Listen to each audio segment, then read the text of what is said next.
দেখুন আরও একবার প্রমাণিত হলো যে তৃণমূল কংগ্রেস মানেই হচ্ছে এই ধরনের অসভ্যতা, তৃণমূল কংগ্রেস মানেই হচ্ছে এই ধরনের মৎসন্যায়।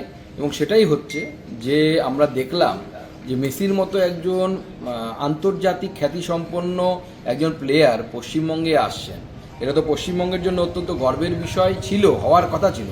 কিন্তু যবে থেকে এই প্রোগ্রামটা তৃণমূল কংগ্রেসের তরফ থেকে হাইজ্যাক করা হয়েছে, স্বরূপ বিশ্বাস হাইজ্যাক করেছে, অরূপ বিশ্বাস হাইজ্যাক করেছে, এদিকে এখানকার বিধায়ক তিনি হাইজ্যাক করেছেন।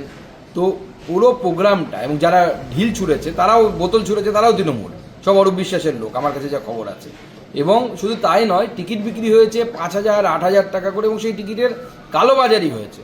পুরোটাই একটা মেস, মানে মেসি অন মেস সেটাই হয়ে গেল।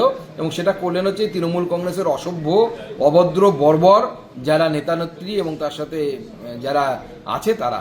এবং প্রমাণ হলো যে পশ্চিমবঙ্গের পুলিশ এইটুকু প্রফেশনালিজম নেই যে এত ভিড় কিভাবে কন্ট্রোল করতে হয় সেটা পর্যন্ত জানে না।